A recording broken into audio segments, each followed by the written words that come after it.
Hello there, I'm Jason Butler, the Head of Financial Education at Salary Finance, the financial wellbeing people. As part of Mental Health Awareness Week, we recently gave a webcast to Tesco employees on how to be financially healthier and happier on any income. Attendees were also able to ask me questions, and in this short video, I'll share with you some of those and my answers. You need to know when you want to start drawing your pension income and how much income you'll need. The calculator below this video from the Money and Pensions Advice Service can help you work out how much you need to have saved to meet your target retirement income by the age you want to retire.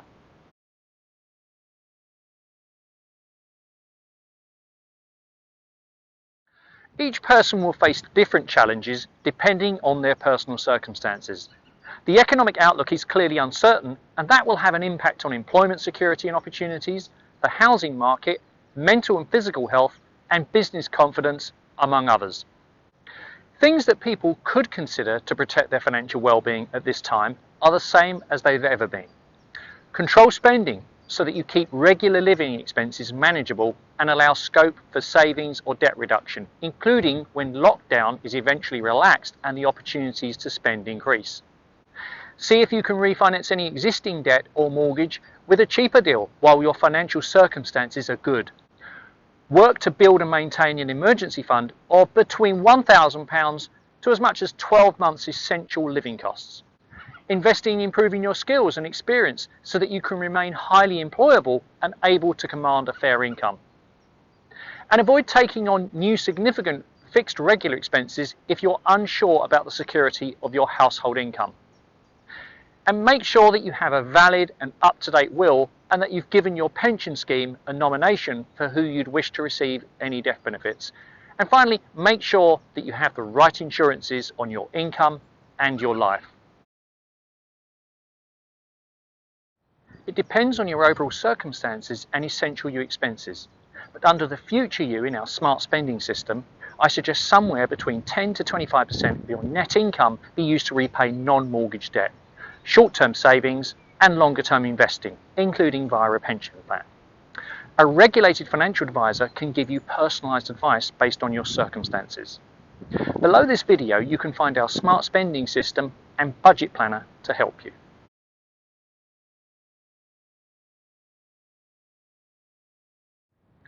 Children learn by example, so be a good role model by displaying healthy and positive money behaviours in your day-to-day money habits and decisions. Look for opportunities to talk to your children about money-related issues in a positive and constructive way. For example, depending on the age of your children, you might involve them in planning the family annual holiday. This could be agreeing how much you will spend, agreeing what the family is looking for in a holiday, the pros and cons of different holidays, including the cost, and identify how much, if any, the family still needs to save to fund the holiday. But one of the most powerful things you can do is make your children feel secure and minimize their exposure to marketing messages, so they're less likely to feel the need to spend money on stuff they don't need. And when you do see marketing messages, when you're with your children, make a point of talking to them about how the advertiser's interests might not coincide with your or their best interests. The two websites below this video provide resources to help parents and grandparents teach children about money. Now, I'm not able to provide personal financial advice, but I will give you some general pointers about pensions, investments and savings. Remember that a pension is not an investment. It's a tax-favoured account for retirement savings, which you can invest in a range of investments from cash to bonds and company shares and property funds. Interest is paid on savings, and the reason rates are low is because your capital is secure, although of course it will be devalued by the effects of inflation each year. Dividends and earnings growth is the return you receive on investments like company shares, but your capital is not guaranteed and it will go up and down in value, sometimes quite a lot as we've seen recently. Savings accounts are best used for money that you have earmarked for either your emergency reserve or a short-term goal like a deposit for a house rental or purchase where you can't cope with any short-term fluctuations in value.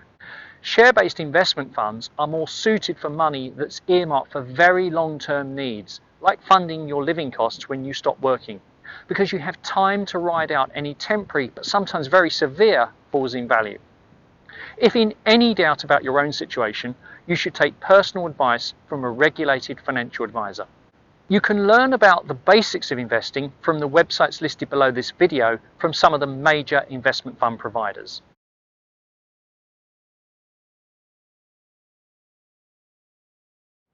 It always makes sense to pay off as quickly as possible the card that has the highest interest rate. However, you might want to see if you can also replace either or both of the cards with either a zero interest card, although remember that even these cards charge a balance transfer fee initially, or a lower cost loan from salary finance or another lender. Now, the snowball debt repayment method might also help you tackle unsecured debt by doing three things. 1. Make a list of what debts you have in size order from smallest to largest, excluding your mortgage if you have one. Secondly, make a plan to repay your debt starting with the bulk of your monthly repayments directed to the smallest debt. And thirdly, make the minimum repayments on all the other debts to avoid any late interest fees or penalties. By starting small, you'll be able to make progress quickly, which will help you take back control and also feel confident about your ability to tackle the larger debts, which can feel sometimes overwhelming. So there you have it, some of our answers to questions that Tesco staff have asked us. Remember, there are no silly questions when it comes to money. And if you want us to answer your own money-related questions, do email us at the email address below this video.